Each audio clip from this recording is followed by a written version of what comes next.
What's going on, people, and welcome to a brand new episode of Too Many Games and Not Enough Time, the podcast where we get to speak to incredible creators from across the globe.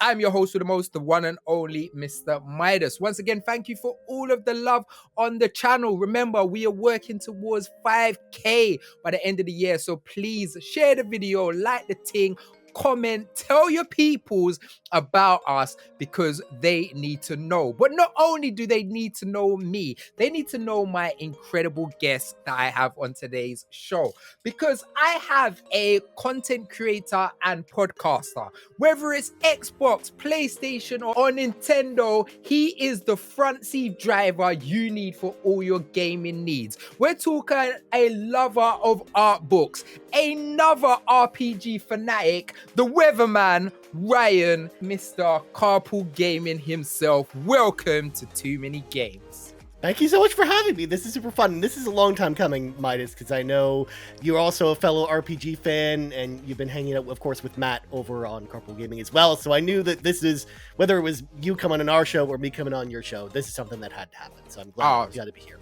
Super. And the thing is, I actually listen to your RPG show a lot anyway. Like, I know you're an RPG guy. I love your thoughts. And I first came across you on a PlayStation Drive. So before I even knew you as a big RPG guy, I was actually proper listening to you on that. And I really, really love everything you're doing over at Carpool Gaming. Congratulations on 300 episodes on the Xbox Drive and all the success that you're having over there. You're doing some dope things. Thank you. Yeah, we just recorded a 5-hour podcast last night because it was 300 minutes for 300 episodes of Xbox Drive. So it was a bit of a marathon, but it was super fun. That is some commitment. But Ryan, we're here. Let's talk about some RPGs. Let's do it. So I want to know, what was the first RPG that you remember that really made you say, I love this genre? So this is an interesting story because here in North America, back in the day, we used to have a service called Sega Channel, and it was a service you subscribed to through your cable provider. And what it allowed you to do is the cable provider would give you a special Sega Genesis or Mega Drive cartridge to put in your console, and then it would allow you to plug into the cable line in order to download a select set of games that they had available that on a rotating basis every single month. So it was basically Xbox Game Pass or PlayStation Plus, but in 1993.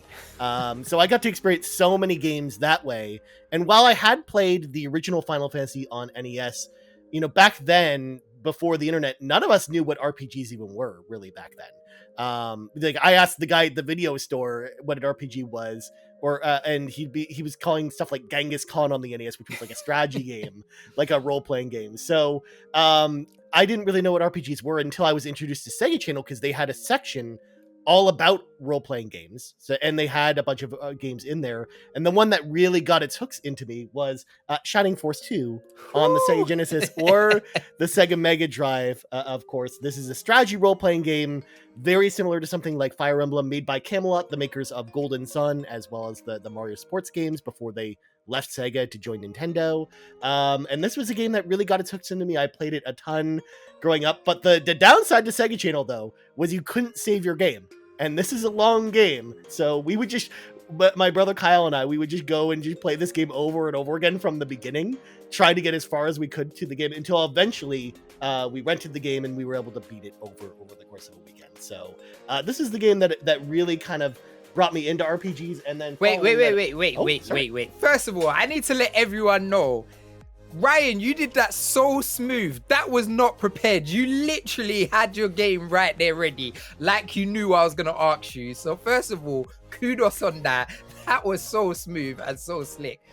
And that sounds sick. So you're telling me you basically had a Netflix service over there before, like I was going to Blockbuster, having to stand up there and line and rent a game just because to see what was on the case, and you was having all the games just sitting there. Like, that's amazing.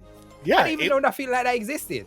Yeah, I mean, it was very much in select markets, only in North America, which is the weirdest thing. And I mean, Japan had similar services as well. Like you had a Satellaview for the NES, as well as you had, like, there was like a network service for the Super Nintendo as well there. But yeah, in North America specifically, we had Sega Channel, and it was just the coolest thing that could anyone have. We only had it really for 3 months, but I got to expose to so many Genesis games, which is why, like, people think it's always weird when I tell them that I had the Super Nintendo and Sega Genesis growing up, but I ended up being more of a Sega kid than a Nintendo kid because I just got to experience so much more from Sega because of Sega Channel. Like, it's that's it.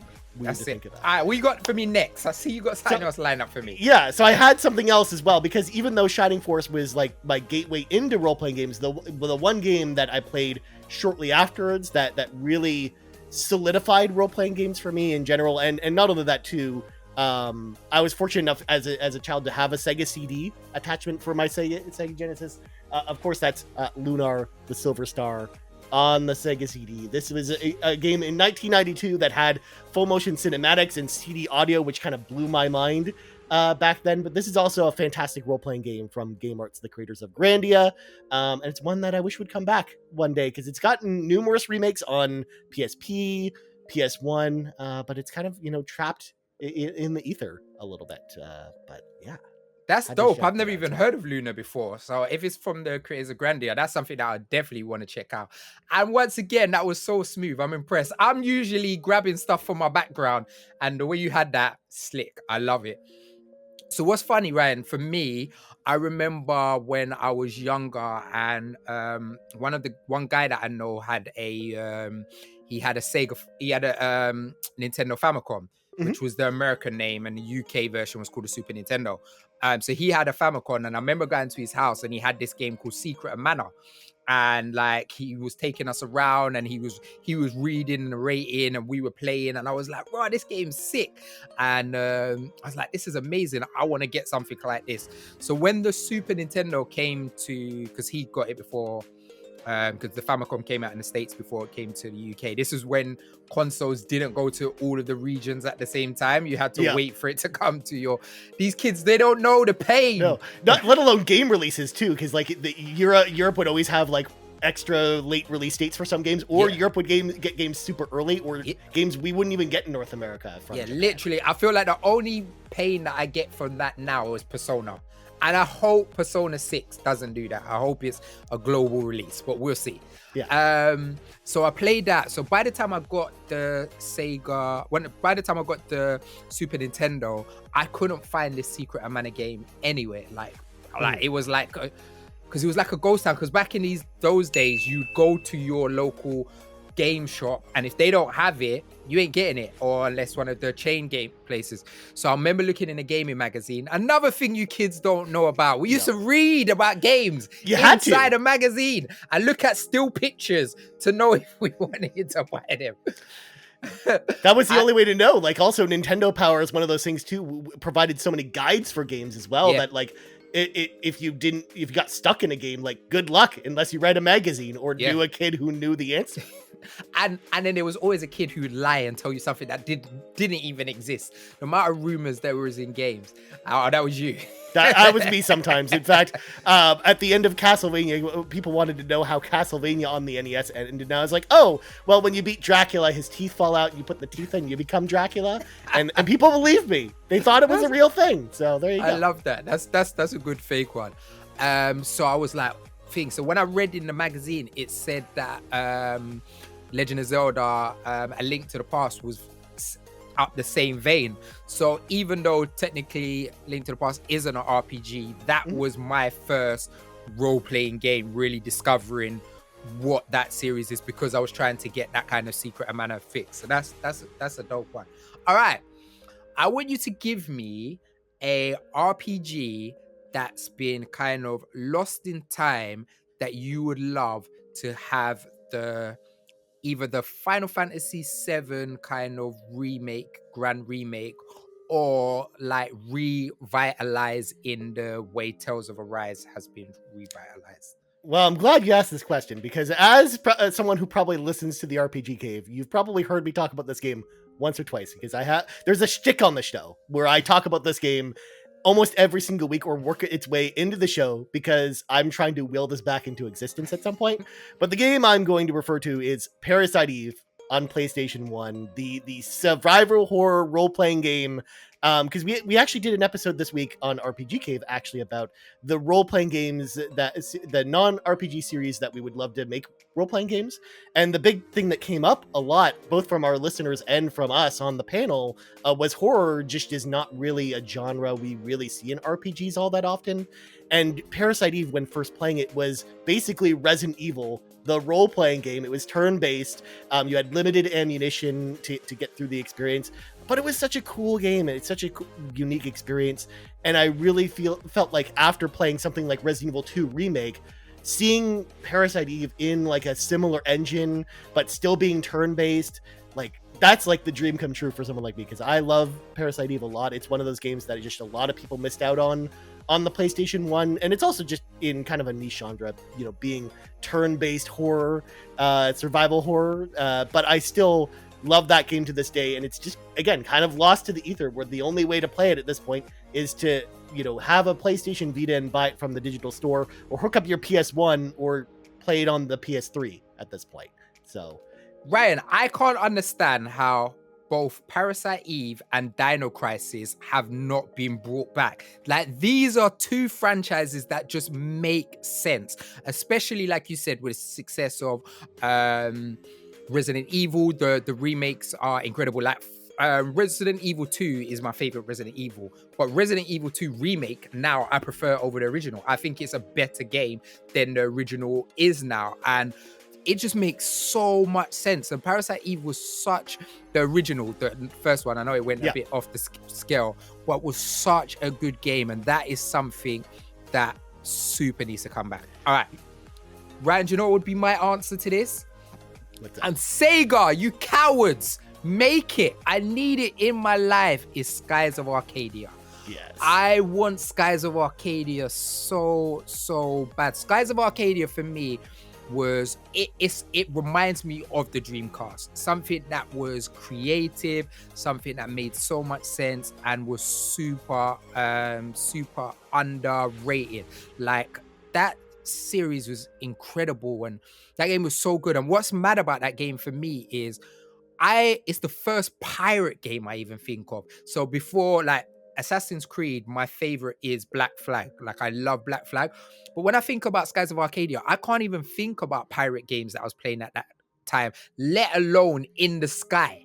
Like, and then going from having normal turn-based combat to ship turn-based combat. Like, how much did you love Skies of Arcadia like me? Well, I'm going to just blow your mind. I've never played Skies of Arcadia, but and part of that was because it was on the Dreamcast and the GameCube.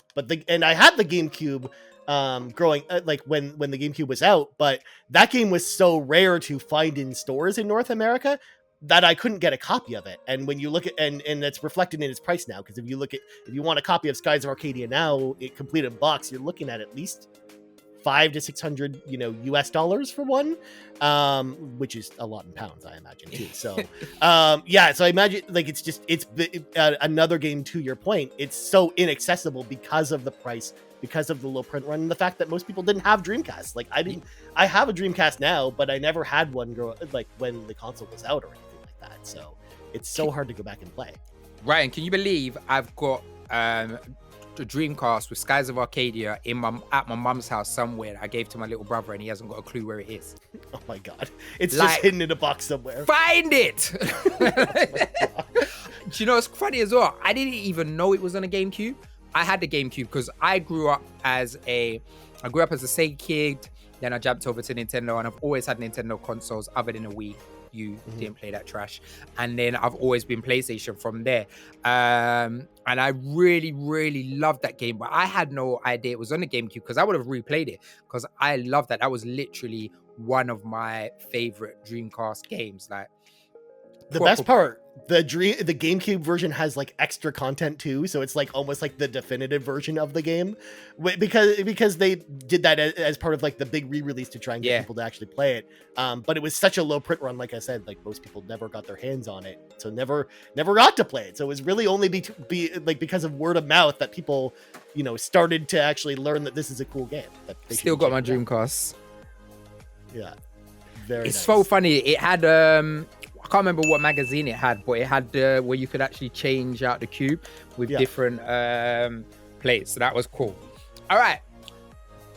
Gaming's really changed, and the whole being an RPG thing still has this kind of connotation of you play RPGs, those are kind of like nerd-based games or stuff like that. But most games now have RPG mechanics, like everything from God of War, everything from Assassin's Creed. Like these games are emulating what RPGs are, and even down to like really getting in depth into what storytelling is and stuff like that. So how do you feel about the modern kind of action-based games that are really heavily leaning more into RPGs, and how does that affect what the genre of an RPG is?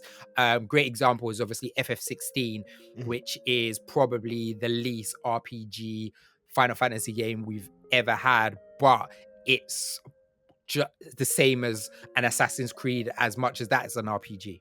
Yeah, like first of all, I actually really like the blending of genres with RPGs and action games. I know a lot of like RPG purists don't love that answer as much, but I personally enjoy, because I like RPG elements in video games, because that's one of the things that drew me to RPGs in the first place. I actually like the fact that more games are actually taking that on, because Assassin's Creed is a series actually that I was never really into with the original games, and it wasn't until they started introducing RPG elements that I got really got into Assassin's Creed. Like with Assassin's Creed Syndicate, they started introducing that, and then Origins, and then Odyssey. Like those are the Assassin's Creed games that I love. Whereas, Assassin's Creed 2 or Black Flag, though, those are the ones that just don't resonate with me as much. So I like the fact that more games are going in that direction, and I like that we're kind of blurring the genre with it. But I also like the idea that traditional RPGs, like turn-based RPGs, can also exist in that space as well. I like the fact that in the same year that we get a non-traditional Final Fantasy game as the mainline game in the series, we also have Octopath Traveler 2 from Square Enix, which is a very traditional turn-based role-playing game. So I like the fact that we're in a world where both can exist and both are fun, and I'm excited for both games. Like I loved both games this year. They're two of my favorite games of the year, and I like the fact that we have more RPG elements in non-RPG games. I think that's really cool. Yeah, I fully agree with you. And also as well is it almost takes away the stigma of like FF16 is probably the first cool Final Fantasy game. Like people actually think Final Fantasy is a genre. They don't even realize that it's just an RPG. They're just like, oh, that's that nerd stuff over there. And the amount of people like, oh my gosh, this is like Game of Thrones, or this is really gritty and stuff like that. So anything that's going to make people love and appreciate the games that we love, for me, is something better. All right. Right, we're only a short form podcast. We are running out of time, but I need you to answer this question for me before you go. So, we've had incredible turn-based RPGs, and I still love turn-based RPGs today. We've had some incredible real-time RPGs that I love. If someone is watching this and they're like, do you know what? I haven't really jumped into the RPG genre, but I really enjoyed Assassin's Creed. I didn't realize that had RPG mechanics. I really enjoyed God of War. I didn't realize that had RPG mechanics. If you was going to recommend one turn-based RPG and one real-time RPG for someone to explore the genres, which games would they be? So as far as a action RPG or real-time RPG, I would say Tales of Arise is the one I actually usually recommend to people. I could say Final Fantasy 16 because I know a lot of people are getting in on that, but I feel that's much closer to something like God of War. So whereas Tales of Arise is much closer to a traditional action RPG, and it's very accessible. It's a game that I actually know a lot of people in our Carpool Gaming community that played it for the first time that weren't into action RPGs that are now into the genre and now much more into RPGs. So that's one that I know firsthand is a good recommendation. And then as far as turn-based, I would say Persona 5 is honestly the best example of one. Yes, it's super long, and that kind of sometimes dissuades me from recommending it to people, which is why sometimes I might recommend something like Cosmic Star Heroine, or maybe even the upcoming Sea of Stars might be a good one for like a shorter turn-based role-playing game. But Persona 5 is so easy to get into for newcomers. It's a little bit slow at the beginning, but I think it's a great start for people with turn-based games. Yeah, that is a great answer. It's funny because Tales of Arise is my first Tales of game that I actually enjoyed, because I couldn't get into the originals and I proper loved that. Like, that was my game of the year. Like, I loved it. Proper loved it. Combat was dope. Loved the mechanics and stuff like that. And I agree with Persona. I would probably say Royal over Vanilla. And it's funny because one of the things that put people off of playing a Persona or something like that is everyone's like, it's such a long game, fam. Have you lot played Assassin's Creed Valhalla? Do you know how long that game is? And someone will play it, and because that's not put at the beginning of, oh yeah, that's gonna take you about 80 hours of your life to do everything. Like, these games are huge as well, so don't always get put off by that kind of long game. And for me personally, I feel like Persona 5 Royal has perfected turn-based combat. Like, that is my favorite turn-based combat of all time now. Like, in a modern setting, the way they've done it, like, that to me is kind of perfect. Ryan, we've run out of time, man. We've our destination, we've arrived at our destination. The petrol in the car's running out. We're gonna have to hit the gas station and put some more gas. But like I said, everything you're doing over Carpool Gaming is incredible. Really enjoy the shows. If people are feeling your vibe, they love the way you talk about RPGs, they're thinking, yeah, this guy's a nice guy, where would you send them to go and check out your content? So first of all, you can find me on Twitter at Ryan Turford. You can also find us on Twitter at Carpool Gaming. We also have a website, carpoolgaming.com, which houses all of our content, as well as has links to all the podcast feeds, as well as the YouTube. We're also on YouTube, youtube.com/Carpool Gaming, as well as at twitch.tv/Carpool Gaming Live. And that's all from me. Thank you so much for having me on the show, Midas. This was super fun. Yeah, it was super fun. It goes so quick, like you blink and the time's gone. I could have talked RPGs to you all day. And thank you for staying to the end of the video. You are the MVPs. Well, you gotta let me and Ryan know, what are the RPGs that really mean something to you? Are they the modern ones like The Witcher and Skyrim? Are you old school? Let us know in the comments below. We can continue this conversation. I've been Mr. Midas. He's been Ryan. You've been amazing. And we out of here. Peace.